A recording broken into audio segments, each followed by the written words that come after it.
This is a quick introduction to two really useful general databases at the PGCC library and through the databases. We're going to talk about Gale General Onefile and Gale Academic Onefile. And we're going to talk about them together because they're basically the exact same format, but they have different contents. So Gale is a company that is a database company.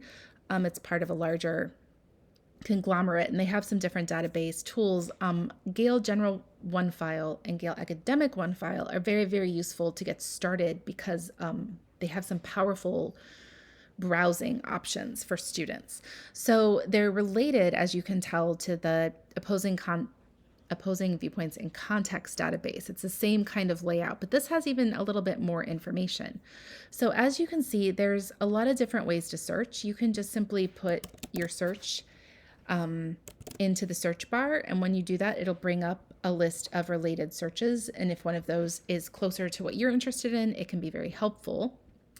They also have a topic browser that lets you browse topics by kind of general topics. There are title lists that give you information about various titles. Those are not going to be quite as useful until you're more advanced. But the other thing that I really like, other than these general topics, are the topic finder and the subject guide. So the subject guide search is going to help you look through by subject, but the topic finder is something unique to the Gale company, and it visualizes your content. So when you type something in like internet, a very basic result like this, you can choose either tiles or I really like the wheel, and it shows you all the subtopics. So for instance, if we're interested in internet privacy, the wheel that comes up will talk about security, privacy rights, services, software, and specifically the United States. And maybe what I'm really interested in is privacy rights for the consumer. And if I click on that, what you're going to see is you're going to see results pop up through here that you can kind of skim through. If what I'm interested in is, Microsoft and privacy rights, you can search through there as well. So that is the topic finder. It's super helpful and super useful. Otherwise, when you search Gale, let me show you what comes up. You need keywords the same as everything else, but the thing that makes Gale a little bit easier to use than ProQuest, which I'll discuss in another video, is that it makes sorting your information a little easier. It's much more similar to the opposing viewpoints, the in-context databases, than it is to ProQuest, which is just going to give you a very long list.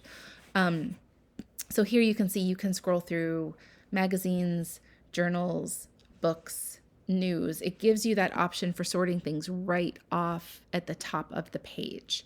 It also will give you, when you click on a source, it'll give you related subjects. It'll give you other articles that are similar to the one that you're currently reading. And like every other database, it's going to give you a citation option. And there's citation options for MLA and APA. So that is Gale General Onefile. Gale General Onefile is going to be much more likely to have information from popular press sources. It will have some scholarly sources, but fewer. Now, similar to Onefile is Academic Onefile, and this is basically the exact same formatting, the exact same interface, but the difference here is it's going to have more academic sources. So if I do that same search, internet privacy, sometimes I can spell, and I'll show you the difference between the two of them. So here is the general Onefile. It has 4,000 magazines, 2,000 journals. Here is the academic Onefile. It's flipped. So now we have 3,000 journals and 2,000 magazines. The important thing to notice is these are two different databases. So it's usually pretty helpful to do a search in both of them because what might not show up in one might show up in the other. So those are some basic overviews of the Gale Academic and the Gale general Onefile databases. Again, I really like them for the topic finder. It's a good way to get started if you're unsure of like you have a topic, but you don't have a specific subject or specific question yet. It can help you narrow those down. If you have any other questions, you should feel free to reach out to the library, or you can always ask me for help.